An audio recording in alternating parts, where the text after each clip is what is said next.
Hi everyone, my name is Veronica Kinsel, and today I would like to discuss the essential question, what contributes to the balance and imbalance of power, and how it connects to discrimination and the stereotyping of people in a society. We will be looking into Margaret Atwood's The Handmaid's Tale and 2019 Netflix television series When They See Us by Ava DuVernay. The 4-episode television series demonstrates the specifics of the widely known 1989 event, the Central Park Five. Set in Manhattan's Central Park, the series displays how the five boys were discriminated against and treated like animal-like manner by law enforcement members. The series gives insight on how the boys' individual power was stripped due to the stereotypes of Black and Hispanics at the time. The chaotic scenes validate how the boys were considered lesser because of their race. The trauma that the boys were faced with would now be described as unbelievable and unfair. The Handmaid's Tale was played in a dystopian society of Gilead. The women there were less than a man, and only born for one purpose. Their individual powers were taken away from them, causing them to feel a great imbalance of power in comparison to the men in the society. Discrimination and stereotyping of oppressed groups contribute to the imbalance of power because of the closed-mindedness of a society, whereas a balance of power is established when the victims of discrimination use their situation to empower themselves and fight for what they believe. The discrimination and stereotyping that was practiced towards the accused men in the Central Park Five led to denied liberties, causing their wrongful conviction. In Episode 1, during a scene from When They See Us, Antron McCrae's father goes into the interrogation room after detectives were ruthlessly interrogating Antron for hours. Antron's father wants him to lie to the police and tell them that he did not commit the act. Don't you talk some sense in your kid?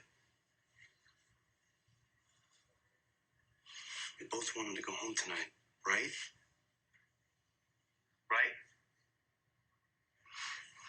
Yeah. Get up.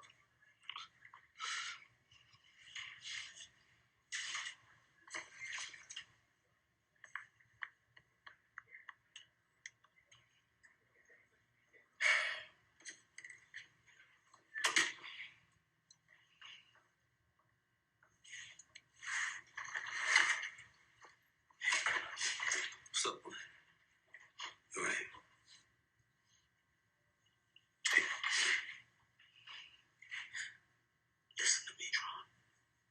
I need you to do what the police want you to do. You gotta say what they want you to say.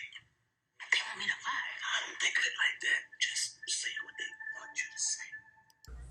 The police officer told the father that if Antron confesses, they will be able to go home, but he lied. By doing what the police want you to do is giving up your individual liberty of choice. These words are associated with pretending, lying, and acting as if something happened. Even though Antron clearly didn't know what was going on because he was just a minor, the police and his father were pushing him to tell a lie, which is also what the words, say what they want you to say, are associated with. Blackmailing the father and lying to the family causes a substantial imbalance of power because it shows how much power the law enforcement officials had at the time and how little the families of the accused did. Those individual liberties that were denied to them was because of the color of their skin, causing the wrongful conviction. On Episode 4 of When They See Us, Corey Wise is visited by one of the guards in the prison, and the guard tells Corey that he should get ready for his parole hearing. Corey refuses to go to the hearing because he is strong-willed and won't admit to the crime that he did not commit. Time for your parole hearing. Let's move. Oh, thank you. I'm good. What do you mean you're good? You don't need to go. You're saying you're not going to your parole hearing? Yeah. Tell them I'm maxing out. They don't want to hear my truth. I don't want to waste my energy. Easy. When Corey uses the words, hear my truth, it associates with the officers listening to what happened. Because the case was solidly based on circumstantial evidence and coerced confessions, he knows that he did not commit the crime he was accused of.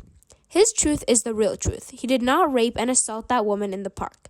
He feels like they will not even bother to listen to his truth because this is what happened in preceding hearings.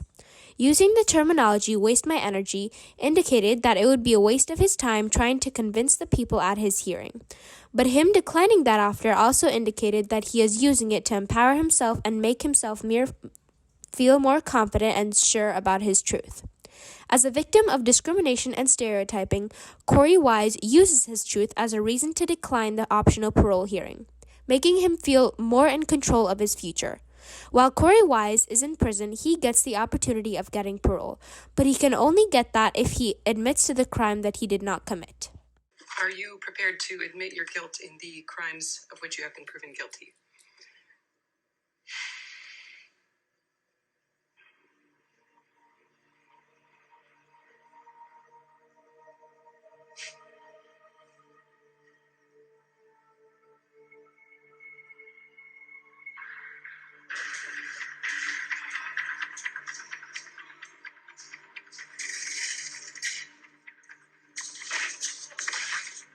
Oops.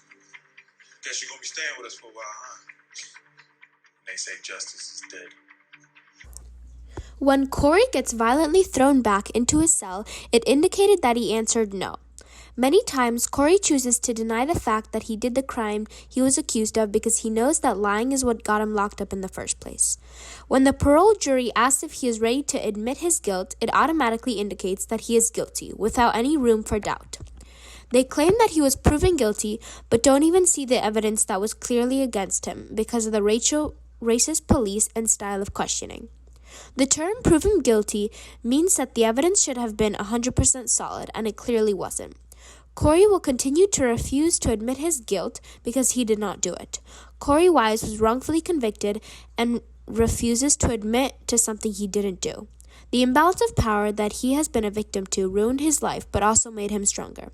Refusing to admit to the crime that he didn't do kept his head up, even though he was wrongfully convicted. The liberties that were violated and the remarks that were made to and about the boys was because that at the time the legal system was corrupt with discrimination and injustice. The imbalance of power was drastic, but somehow was used to make oneself feel more powerful with small acts of choice. Law enforcement saw them as criminals before the questioning even began. They took away their childhood and saw them as animals. In their eyes, the 5 boys belonged in jail just because of the color of their skin. Similarly, in The Handmaid's Tale, women are automatically seen as less than because of their gender, which means this gives men in the society the ability to take the power and change the women's names.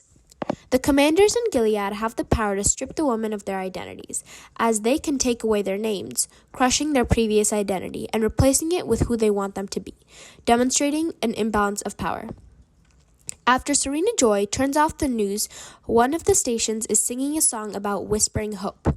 This gives Offred a little hope that the way they are being treated is wrong, and they cannot take their names that easily. She says, "My name isn't Offred. I have another name, which nobody uses now because it's forbidden.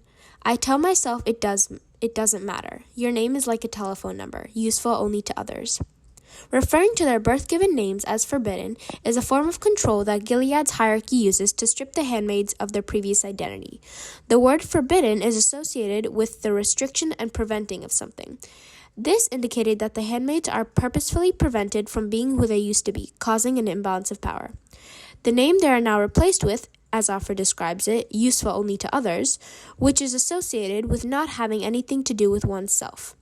This terminology is very degrading because it indicated that your name is no longer what you make it to be, making it seem like society is giving you that name.